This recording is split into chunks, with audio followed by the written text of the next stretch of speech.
अगर आप भी सीजीएल में अच्छे मार्क्स लेना चाहते हैं मैथमेटिक्स के, क्योंकि कोऑर्डिनेट ज्योमेट्री और जो नए चैप्टर ऐड हुए हैं ना वो बहुत इंपॉर्टेंट है, और अगर आप, क्योंकि वो लेंथी क्वेश्चन है, अगर इस ट्रिक से आप क्वेश्चन सोल्व करते हैं तो आपके मुश्किल से केवल 5 से 7 सेकंड लगेंगे। देखिए यहाँ पे क्वेश्चन है, in what ratio a line segment joining the points is divided by Y axis.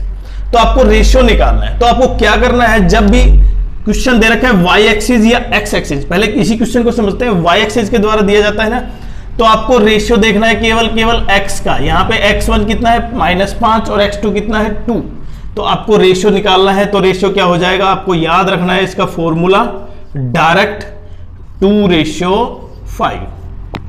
मतलब अगर y एक्सिस से डिवाइड है तो आपको यहाँ पे x2:x1 लिखना है। अगर नेगेटिव है तो यहाँ पे पॉजिटिव आ जाएगा। आपको नेगेटिव से पॉजिटिव करना है बस केवल। अगर पॉजिटिव होता तब भी रेशियो यही रहता, लेकिन वो क्या हो जाता, एक्सटर्नली हो जाता है। यहां पे क्या है, वो इंटरनली। तो आपको केवल ये समझना है कि अगर इनमें सिंबल, जैसे मानो यहां पे -2 और 5 आ जाता तो वो हो गया एक्सटर्नली, और अगर दोनों पॉजिटिव आ जाते हैं, मतलब ये अगर नेगेटिव परमानेंट रहता है तो भी पॉजिटिव आएगा। तो आपको केवल क्या देखना है, अगर वाई एक्सिस से डिवाइड है तो एक्स वाला x2:x1, मतलब x2:x1, 2 रेशियो, जहां पे सिंबल इसका नेगेटिव उसको पॉजिटिव कर देना, बस आंसर आ गया।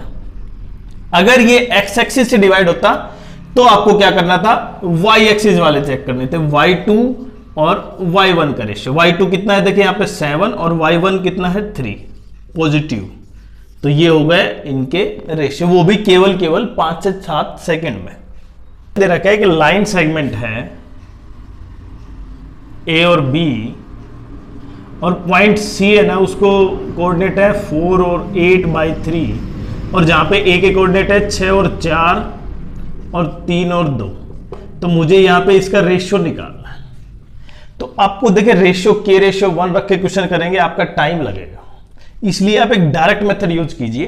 क्या कि यहां पे डायरेक्ट, जब आपको देखे केवल आपको यहां पे फॉर्मूला यूज करना है, x1 माइनस यहां पे ये x1 y1 x2 y2 आपको याद रखना है, और कोऑर्डिनेट c का ये हो गया, मैंने लिख दिया यहाँ पे x3 और y3।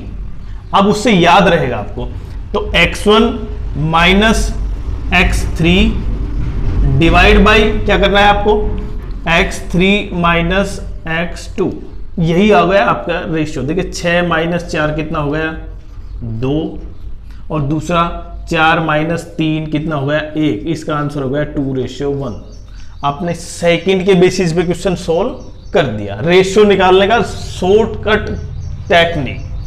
तो इसलिए एसएससी सीजीएल में अगर आपको मार्क्स लेने हैं तो आपको शॉर्ट ट्रिक्स पर यूज करना होगा। किस तरह से, देखिए सबसे अप्रोच आपकी बहुत जबरदस्त होनी चाहिए जिससे आप क्वेश्चन सोल्व कर पाए। इस इक्वेशन इस लाइन के द्वारा डिवाइड किया जाता है, और लाइन की इक्वेशन क्या दे रखी है, बाई ए लाइन,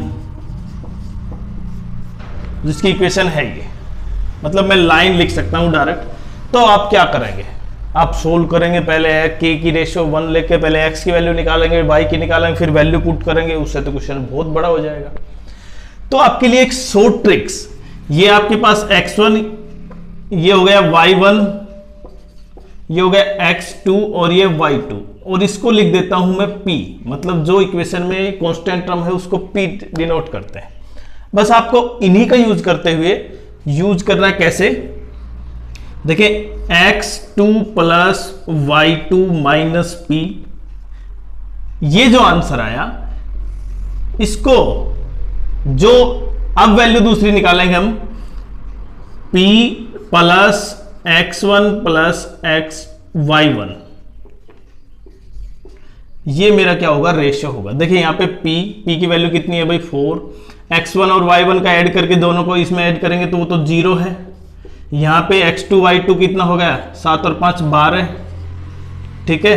उसमें से माइनस करना है p कितना है 4, तो मेरे पास कितना आ गया 4/8, मतलब 1/2 या 1:2। तो आपने कितने सेकंड में सोल्व कर दिया, केवल 5 से 7 सेकंड में क्वेश्चन को सोल्व कर दिया। तो एसएससी सीजीएल में अगर आपके अच्छे रैंक चाहिए तो शॉर्ट ट्रिक्स यूज कीजिए, हम लगातार आपके लिए शॉर्ट ट्रिक्स लेके आते हैं। और अगर आपको लेंदी तरीका यूज करना है तो क्वेश्चन तो कर देंगे आपको, लेकिन आपने उतनी जल्दी नहीं किया, इसलिए आपकी कहीं ना कहीं समय की क्या होगी, बर्बादी होगी। समय कम होने की वजह से आप पूरे क्वेश्चन अटेम्प्ट नहीं कर पाएंगे।